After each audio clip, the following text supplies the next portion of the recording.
شاہ عطار کا پیارا ہے یہ مشتاق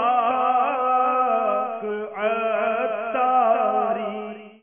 اب اس وقت میں کچھ دیر سے آپ کے سامنے حاضر ہوں، اللہ اور اس کے رسول کا ذکر کر رہا ہوں، اللہ قبول فرمائے۔ آپ سن رہے ہیں ماشاءاللہ۔ اگر اس جگہ کوئی دوسرے ٹائپ کا اسٹیج ہوتا اور بجائے اللہ رسول کے نام لینے کے کچھ اور ہو رہا ہوتا تو بتائیے اتنی مرتبہ جو آپ نے سبحان اللہ کہا تو کیا وہ بیٹھنے والے سبحان اللہ کہتے، ماشاءاللہ کہتے، الحمدللہ کہتے، یا ان کے دل میں خوف خدا پیدا ہوتا یا موت کی یاد آتی، بلکہ اور غفلت طاری ہو جاتی؟ تو جب اتنی چھوٹی سی ایک محفل کا یہ اثر ہو سکتا ہے تو پھر جو باقاعدہ ہر وقت یا اپنی 24 گھنٹوں کا اکثر حصہ کسی ایسے ماحول میں گزارے تو اس پر کیسے نہیں اثر ہوگا؟ اگر اچھے ماحول میں گزارے گا تو اچھا اثر ہوگا، برے ماحول میں گزارے گا تو برا اثر ہوگا۔ انسان جو ہے اس پر ماحول کا بہت جلدی اثر ہو جاتا ہے، اس کو اس طرح بنایا گیا۔ کتنے ایسے لوگ ہیں بیچارے برے ماحول سے وابستہ ہوئے اور گناہوں کی دلدل میں پھنستے چلے گئے۔ تو آپ آئیے، اچھے ماحول سے وابستہ ہو جائیے، اچھی صحبت اختیار کیجیے، اچھے لوگوں کی صحبت اختیار کیجیے، جہاں پر اللہ اور اس کے رسول کے احکامات پر عمل کرنے کی باتیں ہوں، خوف خدا کی باتیں ہوں، قبر و حشر کا ذکر ہو، اللہ رب العزت کی رحمت کا ذکر ہو، نبی پاک علیہ الصلوۃ والسلام کہ عشق و محبت کا درس دیا جاتا ہو، صحابہ اکرام و اہل بیت اطہار اولیاء الاسلام کی محبت کا درس دیا جاتا ہو، اور ہمارے دل میں اس بات کو بٹھایا جاتا ہو کہ ہمیں اللہ رب العزت کے آگے جواب دے ہونا ہے، تب تو ہمارا ذہن بنے گا۔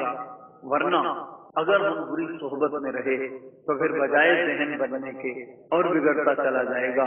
ایک رگ میں تکلیف ہو جائے، ایک ہلکا سا کٹ لگ جائے جسم پر، پتہ چل جاتا ہے سارا غرور جو ہے وہ منٹ میں کافور ہو جاتا ہے۔ میرے پیارے اور محترم اسلامی بھائیوں، جب ایک رگ میں کسی جسم کے ایک عضو میں تھوڑی سی تکلیف ہو جائے اور یہ دنیا کی عارضی اور زیادہ تکلیف بڑھے تو بندے کا قصہ تمام ہو جاتا ہے، اس کا انتقال بھی ہو سکتا ہے۔ جب یہ اتنی سی تکلیف ہم برداشت نہیں کر سکتے تو اگر رب تعالی ناراض ہو گیا اور ناراضگی کے سبب جہنم میں ڈال دیا گیا تو کیا ہوگا؟ وہاں تو موت بھی نہیں آئے۔ اللہ تعالی ہم سب کو جہنم سے آزادی عطا فرمائے۔ اللہ کرے دل میں اتر جائے میری بات، کاش جہاں تک میری آواز جا رہی ہے جو بھی سن رہے ہیں یقیناً اکثریت توجہ سے سن رہی ہے، کسی کے دل میں یہ بات اتر جائے وہی توبہ کرے کہ کیا ہمیں اور کیا ہماری اوقات، کیا ہمارا جسم ہے۔ ایک چھوٹی سی تکلیف کو ہم برداشت نہیں کر سکتے اور اس عذاب کو برداشت کریں، والعیاذ باللہ، اللہ تعالیٰ پناہ عطا فرمائے۔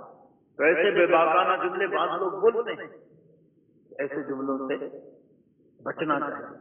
یہ سب کیا ہوتا ہے؟ بری صحبت کا اثر ہوتا ہے۔ اللہ تعالیٰ ہمیں بری صحبت سے بچائے، اچھا ماحول عطا فرمائے، اچھوں کی معیت عطا فرمائے۔ کتنے لوگ ایسے تھے پہلے جمعے کی نماز بھی نہیں پڑھتے تھے، اب الحمدللہ 5 وقتہ نماز پڑھتے ہیں۔ کیا ہوا؟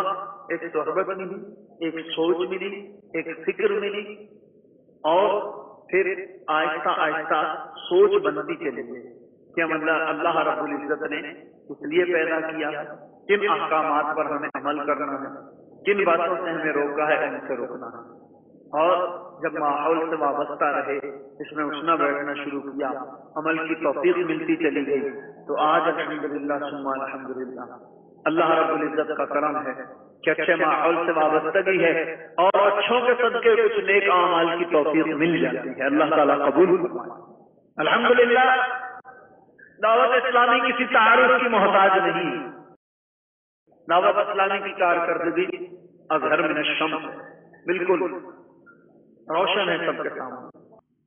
آپ سے بھی عرض ہے کہ اگر ہو سکے ضرور وقت نکالیں، آپ بھی قافلے میں سفر کریں۔